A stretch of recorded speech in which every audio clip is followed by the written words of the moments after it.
passionate, driven, enthusiastic, euphoric. This is who we are as entrepreneurs. But how we leverage these incredible attributes to dream and build businesses that scale and grow is what this podcast is all about. Hello, I'm attorneypreneur Josh Brown, and welcome to Franchise Euphoria. Hello, everybody. Josh Brown here, back for another episode of Franchise Euphoria. It is July 31st, and that means it's my birthday.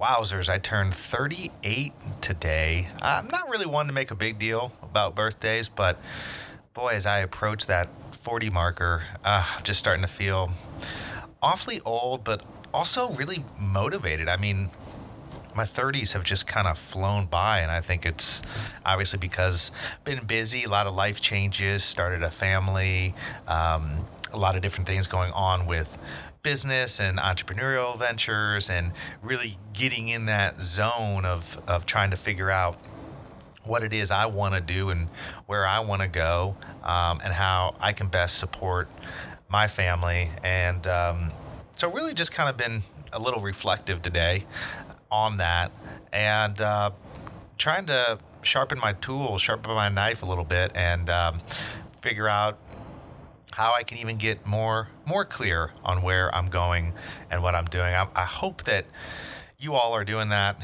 as well, not just on your birthday, of course, but on a daily basis. It's always good to find the time to reflect. I know I try to do that as well when I go on walks about 4 to 5 days a week and just think about things, and really been helpful for me. But in any event, that's not really the topic for today's episode. Today we're going to talk about how to grow responsibly and profitably. You know, how do you take your small business and grow it in a responsible yet profitable way? There's different mindsets out there, and when you're talking about entrepreneurs, you know, some people really want to expand very, very fast, and they want to go guns a-blazing and just get out there as quickly as possible. And other people want to grow more organically and slow and deliberate, and do it in a way that has more of a I guess would be organic kind of feel to it. And that's what I want to talk about today. I mean, I think, at least for my taste, that's what I think of when I think about growing responsibly and profitably.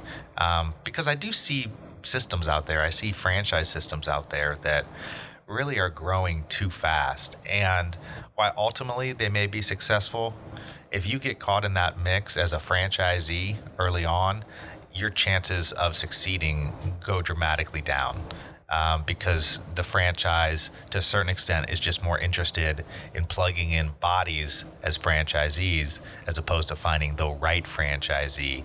And oftentimes, when a franchisor is just growing for growth's sake, they're desperately looking for that next franchisee because they have to feed the beast. And if they don't get that next franchisee in, they don't get that franchise fee, then they're going to have trouble themselves feeding their own growth. Well, I was looking up some statistics for today's episode. It was kind of interesting to me. I was looking at the U.S. Census Bureau, and in 2011, there were 5.68 million employer-based businesses in the U.S., meaning they had some form of employees working for them, 5.68 million. And firms with fewer than 500 employees accounted for 99.7% of those businesses. And businesses with less than 20 workers made up 89.8% of the 5.68 million. Now, if you add in the non-employer firms, you know, just sort of the solo firms, solo practitioners, solo businesses that don't have employees, there were 22.7 million in 2012. And businesses, you add those numbers together, and businesses with less than 20 workers increases to 98%. So there's a lot of numbers out there. I know I'm an attorney and I'm not great with numbers, but let me just sort of recap that. Essentially, if you add in the 5.68 million employer-based businesses with the 22.7 non-employer-based businesses, you get somewhere over 28 million businesses. Of those, 98% of them have less than 20 workers as a percentage. And I really want to hone in on that because for me, that's really where I focus. I mean, I know according to the U.S. Census Bureau, any kind of business that has under 500 employees is considered a small business. Well, I think in the real world, most of us don't think of those as small businesses. And I tend with my practice and with the people that I meet with and talk with and help with their business growth, it tends to be people with 20 employees or less. I mean, there's a few outliers there. I've got a couple people I'm working with that have, 70, 80 employees, but for the most part, it falls into the category of 20 or less. And I really think that's a great business to work with, because if you've got a business and you've got some employees working for you and you've got some sort of an established business model, and yet you're looking for opportunities and the right opportunities to grow and scale your business, that's where things can get really interesting and really fun. And today I want to talk a little bit about two concepts that I think are really, really important when it comes to growing and scaling for a business that has 20 employees or less. And that is inward and outward. And so you might be wondering, well, what is that inward and outward? I think there are two things that an entrepreneur must do before they can grow and scale. And that is, you have to look inward and you have to look outward. But when you look inward, you're really trying to make sure that you're getting a crystal clear idea on what it is you do as a business. What is your core competency as a business? You're also trying to get crystal clear on where you want to go. I mean, in your own head or in your team's collective heads, where is it that you want to take the business, or where is it that the business team wants to take and grow the business? Number three is, how are you going to get there? I mean, from a theory-based perspective, in a perfect world, how are you going to take your business from where you are now and grow it to where you want to be in the future? And perhaps last, but definitely not least, perhaps most important, is why. I mean, you have to really look inward and have have not only the discussion with yourself, obviously, if you're the sole owner, but if you've got a team of people, you've got to really engage in a conversation of why the business exists. Because if you can get really, really clear on your why, you're going to have a much more effective way to grow your business, because that's what people connect to. There's lots of goods and services out there. There's lots of needs out there. I think ultimately, above anything else, people connect with why you're in business, and then they want to know what you do and how you do it. But I think the first thing that you really need to focus on is the why. And for many of you, you know of Simon Sinek, but he wrote a great book that I've talked about many times called Start With Why. And he really dissects that whole issue and looks at various companies and shows the differences in success when businesses focus on why they do what they do and they have that emotional connection with their customers versus just what and how we do. And I think all of us sort of default to that position of, oh, here's what I do, here's how I do it, and then here's why you should come with me. And he sort of flips that model and says, worry about the how and what later. Make that connection with the why, and you're going to have a much better chance of really creating something that matters, really creating a brand that sticks out. And I think when we as entrepreneurs think about how we want to grow and scale our businesses, how we want to take the business to the next level, whatever level that is. It doesn't have to be a national or international business. I mean, many people just want to grow in a very local way or in a regional way, or perhaps not even grow with multiple locations, but just grow within their one central structure? Well, those are all things that are possible and are very possible, but they don't happen by accident. I mean, very few businesses grow by accident. I mean, some do. I mean, there's certainly cases where that happens, but usually it comes from a crystal clear idea of what they want to do, where they want to go, how they're going to get there, and why they want to get there. And I think if you can get crystal clear on those inward kind of decisions and strategies, I think that will help you as a business then turn to the outward things that you need to consider, being the tactical and the strategical things that you need to actually put in place. And what are those tactics? What is the strategy that you as a business need to put in place? How much can you afford to do? How can you set things up within your current framework to position yourself for growth? I mean, these are all sorts of the nuts and bolts, outward, practical business decisions that must be made. But I don't think you can get there without really looking inward. And I'm not just talking about for startup companies. I think sometimes people believe that if you're starting up, that's when everybody needs to look inward. And then once you've already have an established business, you really just need to build upon what you're doing. I think you always need to be having the conversation. Is the business going where we want it to go? Are we meeting the objectives and goals that we've set? Are we crystal clear on our strategy? I mean, I see it so often where a business gets off the path of where they first started. They'll start off very focused on one specific thing and then find some success there, and other people will start throwing opportunities at them, or opportunities will arise, and businesses will see that, or business owners will see that as another opportunity to add additional revenue to the bottom line and pay very little attention to the cost of doing so.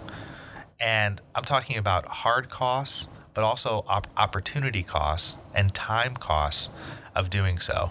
And so it's often why, as an example, I always chuckle when I'll go into a business, and I did this the other day. You'll see a business where maybe it's a business that does cakes or cupcakes and or sells ice cream. I went into one, and I'm looking at some of the additional items that they're offering. It was just fascinating to me. I'm saying, well, here you are, you're an ice cream shop, yet on this shelf over here, you have all these different options of popcorn. And it's not even popcorn that you make. It's popcorn from another company that comes in, that I'm sure, the business marks up, and I'm sure they're making a profit from. But if I'm an ice cream shop, don't I want to have everything kind of revolving around ice cream?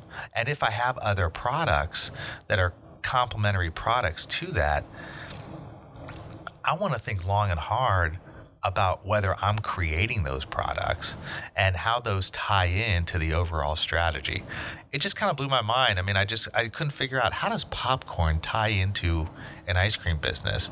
And maybe I'm wrong on that, but my guess is that at some point in time, the popcorn company may have contacted the ice cream shop, or vice versa, and seen it as an opportunity to sort of cross market, or maybe a customer said, hey, it'd be really great if you sold popcorn, or hey, have you tried these people's popcorn? I'd love to be able to have that. And the business owner sees that as another opportunity.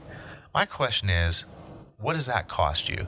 That space in your store and that ability to really cement your brand in the mind and eyes of the customer. I mean, you lose some of that as you start bringing in other products from other businesses that sort of relate to your business. I mean, popcorn, ice cream, they're both dessert type businesses. Sweets, they're in that sort of category. But to me, I'd be really interested to talk to that business owner and find out how they came up with with that decision. It's those sorts of things where I think if you're not crystal clear on not only how you got to where you are right now, but how you want to get to the next step, you make decisions like that. And look, maybe it's not a terrible decision, but I think it would be a terrible decision to take an ice cream shop and start having all these ancillary products that don't relate to ice cream or the ice cream business. I'd much rather have somebody sell ice cream scoopers, as an example, on shelving than sell some other brand's popcorn. And so that's just sort of an illustration of what I'm talking about, but I just can't think to myself how that would be a good strategy or what that is, other than somebody just thinking of, this is a popular popcorn brand, this is a popular popcorn company, and maybe I can drive some additional revenues from that. But I'm not sure that ties in to where they want to go as an ice cream shop. And I'm not sure that it furthers their brand. I mean, I would much rather, getting back to the ice cream scooper, why not white label an ice cream scooper? Whatever, Joe's ice cream shop, and you've got Joe's ice cream scooper. I mean, that's the kind of thing that really benefits your brand because it gets your name out there, and it's a complementary product that adds to your line and to your services of what you ultimately do as a business, and really stays in tune with what you are as a business. If you're an ice cream shop, you need to focus on ice cream.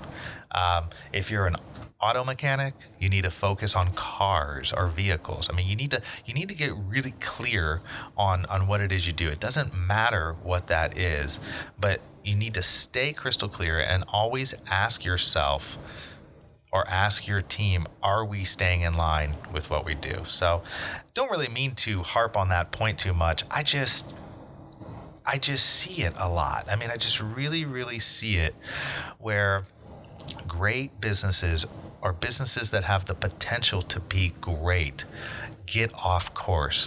And I guess it's just a pet peeve of mine.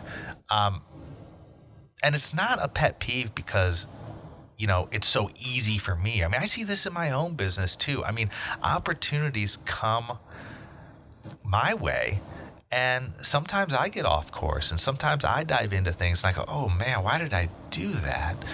And so I think that's why it's a pet peeve of mine, is because it's really it's something that happens all the time. I think it's something that it's easy for an entrepreneur to fall into. And so I just want people to avoid that trap. I want people to stay uber focused on what their core business is, because that's really the only way that you can grow responsibly and profitably. If you're trying to grow as a business that provides a good, you provide ice cream or candies or whatever, and you're trying to do that and getting further and further away from what your core competency is, boy, I really think you're going to have a tough time doing that. Because instead of just getting further niched down into what you're doing, which can lead to greater profitability, now you're getting more spread out, which can lead to cost control issues, can lead to confusion, really, from your customer's perspective, where they're not really sure where you're going, they're not really sure what you're doing. So again, I mean, I think with the theme of this show being, how do you responsibly and profitably grow? I mean, I think I could turn this into an entire series. I mean, it'd be impossible to talk about everything on this one show, but I really want you to leave this episode with the understanding that you have to look inward just as much as you look outward in everything you do as a business. And you have to look inward first. And that means if you're the sole entrepreneur, you need to really have those internal discussions with yourself about where you're at and where you're going. And if you've got multiple team members, you need to make that part of the agenda so that you're always asking yourself, what is it we do? Where are we going? How are we going to get there? And why are we in business? I think if you can always come back to those 4 questions, then implementation of the tactical side and strategy side in terms of implementing the strategy is going to be much, much easier.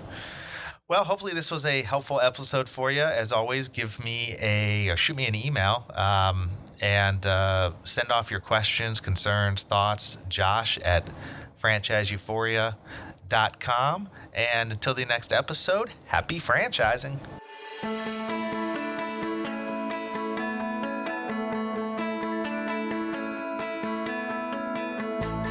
Thanks for being with us today on the Franchise Euphoria podcast. If you enjoyed this episode, please be sure to go to iTunes and provide a review.